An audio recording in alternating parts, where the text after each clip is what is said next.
Allah Subhanahu wa taala dan jangan kalian melakukan kesyirikan. Innal hamdalillah nahmaduhu wa nasta'inu bihi wa nastaghfiruh wa na'udzu billahi min shururi anfusina wa sayyiati a'malina. May yahdihillahu fala mudilla lahu wa may yudlil fala hadiya lahu. Asyhadu an la ilaha illallah wahdahu la syarika lah wa asyhadu anna Muhammadan 'abduhu wa rasuluh sallallahu alaihi wa ala alihi wa ashabihi wa sallama tasliman katsira.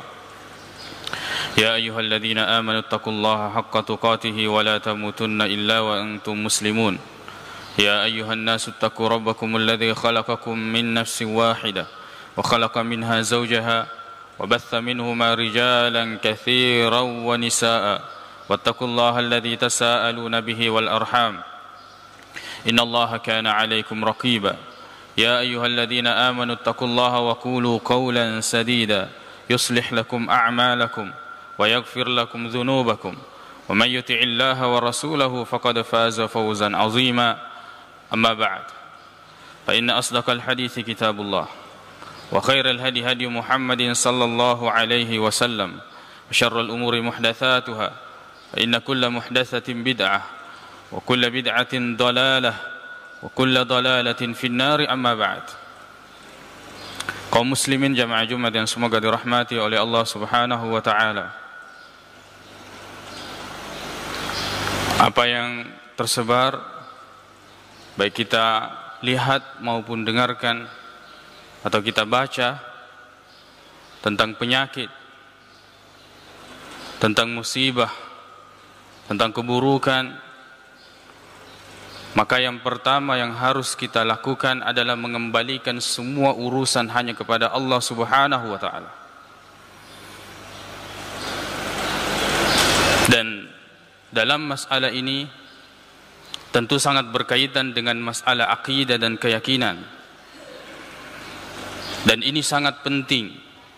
Setiap kita mendapatkan musibah, ujian, yang pertama dan yang paling harus kita perhatikan adalah keyakinan dan akidah kita terhadap ujian dan musibah tersebut.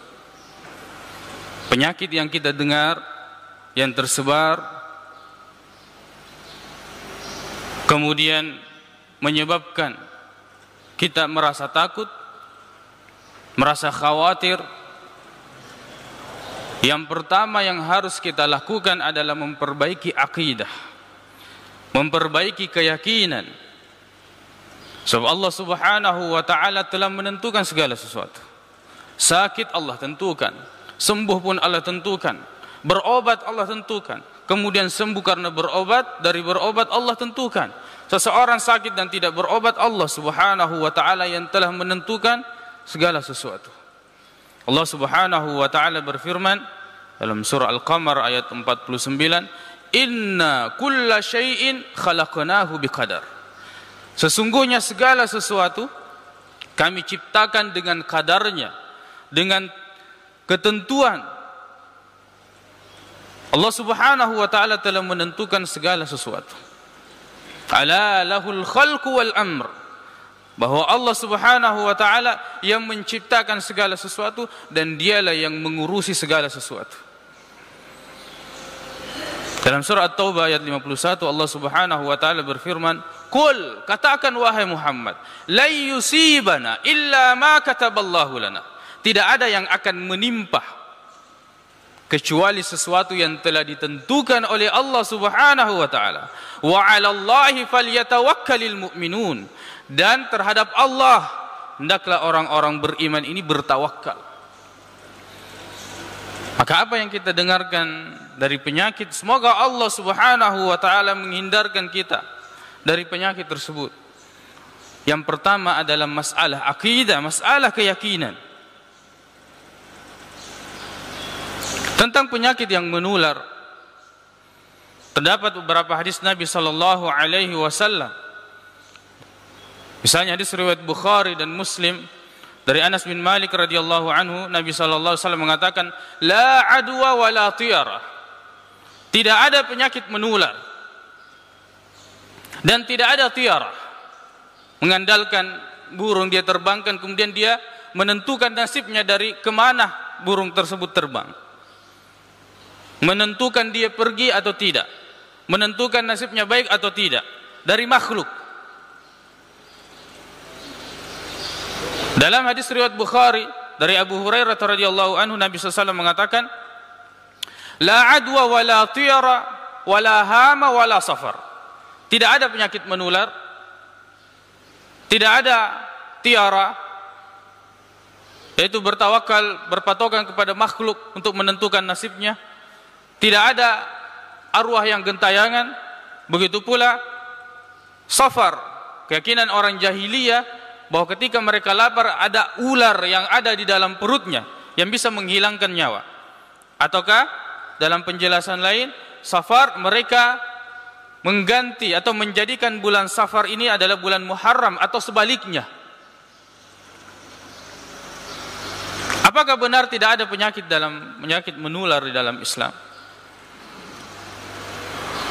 Dijelaskan oleh ulama tentang makna hadis ini.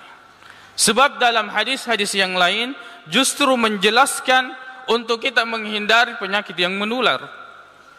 Di antaranya hadis Nabi sallallahu alaihi wasallam, "Wala yuridu mumridun ala musih." Janganlah unta yang sehat ini dicampurkan dengan unta-unta yang berpenyakit, atau yang sehat yang berpenyakit dicampurkan dengan unta yang sehat. Kemudian dalam hadis riwayat Bukhari dan selainnya, Nabi sallallahu alaihi wasallam bersabda, "Wa firra minal majdzumi kama tafirru minal asad." Dan berlarilah kalian dari al-majdzum, penyakit di antara penyakit yang menular, sebagaimana engkau lari dari seekor singa. Dalam riwayat Imam Ahmad mengatakan, "Firra minal majdzumi firaraka minal asad." Berlarilah dari penyakit yang menular sebagaimana engkau lari dari seekor singa. Kita diperintahkan untuk menjauhinya. Kemudian hadis riwayat Bukhari dan Muslim dari Usama bin Zaid, begitu pula selainnya, Nabi sallallahu alaihi wasallam bersabda, "Idza sami'tum bit-ta'un bi ard." Apabila engkau mendengar ada penyakit wabah yang menular, ta'un, di suatu tempat, di suatu negeri, fala tadkhuluha, maka jangan berangkat ke tempat tersebut. Jangan berangkat ke tempat yang ada penyakit sedang tersebar atau merebak. Wa idza waqa'a wa antum biha, kan tetapi jika wabah penyakit itu sudah merebak dan engkau berada di tempat tersebut, fala takhruju minha, jangan engkau keluar darinya. Dalam riwayat lain, fala takhruju firaran minha, jangan engkau keluar meninggalkan tempat itu untuk lari menghindari penyakit tersebut. Banyak hadis-hadis ini kelihatannya bertentangan, padahal tidak. Yang pertama, hadis Nabi sallallahu alaihi wasallam mengatakan tidak ada penyakit menular, artinya tidak ada penyakit yang dirinya menularkan kepada orang lain. Artinya tidak ada kuasa dari penyakit itu untuk menularkan dirinya kepada orang lain kecuali dengan izin Allah Subhanahu wa taala. Dan itulah yang disanggah oleh Nabi sallallahu alaihi wasallam dalam hadis riwayat Bukhari dan Muslim dari Abu Hurairah radhiyallahu anhu, ketika Nabi sallallahu alaihi wasallam mengatakan tidak ada penyakit menular. Kemudian salah seorang berkata, "Ya Rasulullah, unta yang jelas-jelas sehat. Kemudian datang unta yang berpenyakit, kemudian semua unta jadi berpenyakit." Apa kata Nabi sallallahu alaihi wasallam? Untuk memperbaiki akidah dan keyakinan orang yang bertanya ini, kata Nabi sallallahu alaihi wasallam, kalau seperti itu, fama yu'dil awwal. Siapakah yang menulari yang pertama atau hewan yang pertama sakit ini? Artinya penyakit ini adalah Allah Subhanahu wa taala yang tentukan. Penyakit tidak bisa menular kecuali dengan izin Allah Subhanahu wa taala. Buktinya di negeri yang kita dengar sekarang ini, ada yang terkena, ada yang tidak.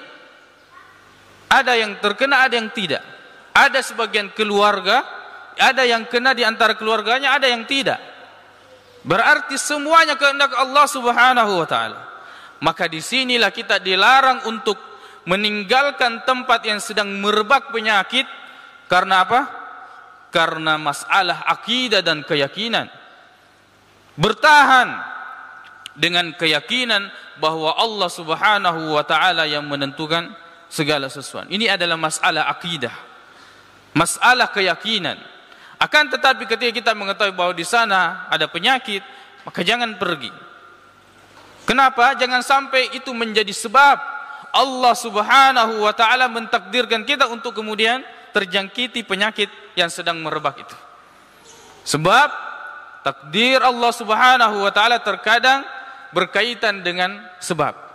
Jangan sampai kita ke sana kemudian Allah menimpakan penyakit seperti apa yang merebak di sana. Itulah sabda Nabi SAW, berlarilah dari penyakit sebagaimana engkau berlari dari seekor singa. Kemudian Allah Subhanahu wa taala berfirman dalam surah Al-Baqarah, "Wala tulqu bi aydikum ila tahluka." Jangan kalian membinasakan diri kalian, menjerumuskan diri kalian kepada kebinasaan. Kaum muslimin, jamaah Jumat yang semoga dirahmati oleh Allah Subhanahu wa taala. Masalah akidah adalah masalah yang sangat penting. Kita harus berkeyakinan bahwa segala sesuatu datangnya dari Allah Subhanahu wa taala. Yang terpenting bagi kita mendengarkan berita-berita yang seperti ini untuk senantiasa memohon ampun kepada Allah Subhanahu wa taala. Sebab musibah tidak turun kecuali disebabkan oleh maksiat, oleh dosa yang dilakukan oleh manusia.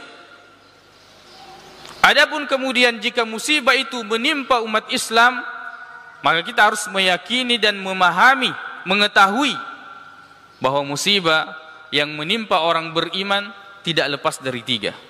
Yang pertama adalah litamhis, untuk menguji keimanan.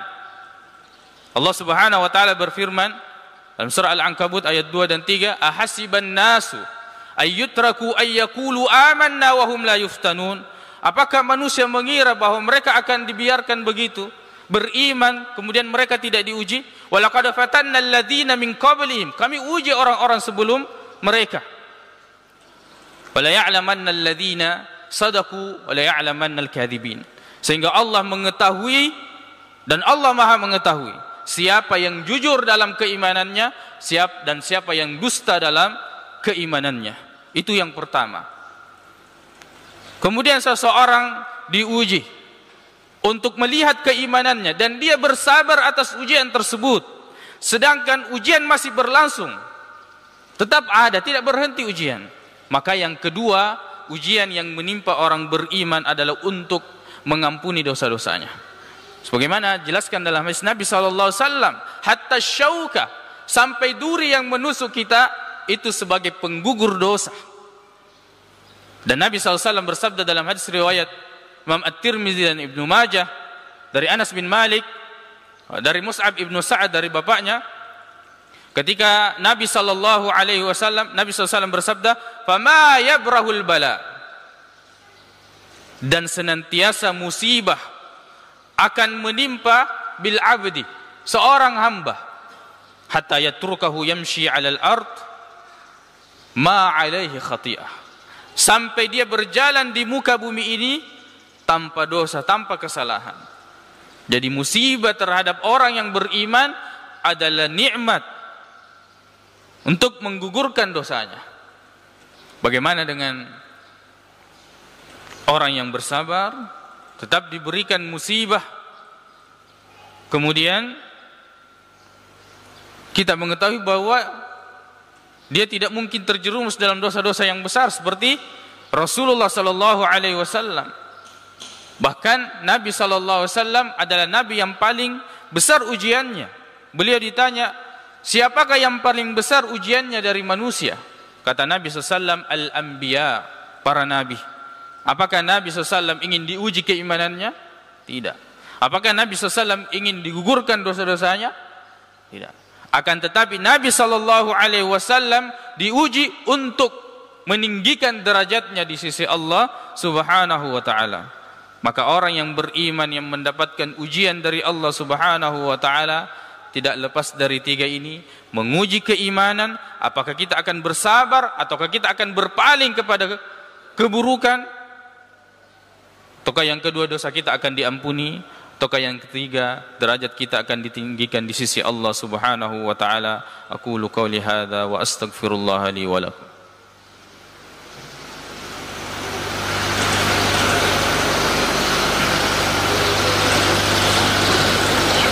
Alhamdulillahi rabbil alamin wal aqibatu lil muttaqin wa la udwana illa 'alal zalimin. Asyhadu an la ilaha illallah wahdahu la syarika lah wa asyhadu anna Muhammadan 'abduhu wa rasuluh sallallahu alaihi wa ala alihi wa ashabihi wa sallama tasliman katsira. Amma ba'd. Kaum muslimin jamaah Jumat yang semoga dirahmati oleh Allah Subhanahu wa taala. Menjaga akidah adalah perkara yang sangat penting.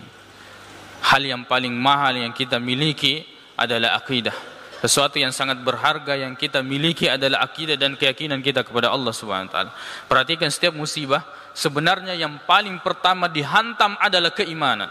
Ketika kita berusaha kemudian gagal, yang paling dihantam bukan masalah materi dari kita, tapi masalah akidah, keyakinan apakah kita bisa menerima itu dari Allah Subhanahu wa taala. Ketika kita sehat kemudian ditimpakan penyakit. Ketika kita bahagia kemudian ditimpakan penderitaan. Ketika kita sedang senang-senangnya kemudian diberikan susah. Yang pertama yang dihantam ketika datang musibah adalah keyakinan kita. Apakah kita bisa mengatakan inna lillahi wa inna ilaihi raji'un, bahwa kita adalah milik Allah Subhanahu wa taala, kita diciptakan oleh Allah Subhanahu wa taala dan kita hanya kembali kepada Allah Subhanahu wa taala. Maka setiap musibah perhatikan keimanan. Apakah kita kemudian diuji oleh Allah dan kita tetap bersabar? Perhatikan keimanan. Berhusnuzan kepada Allah bahwa dosa-dosa kita akan diampuni dengan musibah ini. Berhusnuzan kepada Allah bahwa Allah akan mengangkat derajat kita dengan musibah yang telah ditentukan oleh Allah Subhanahu wa taala. Yakin bahwa segala sesuatu semuanya telah ditentukan oleh Allah Subhanahu wa taala. Sembahlah kalian hanya kepada Allah Subhanahu wa taala dan jangan kalian melakukan kesyirikan.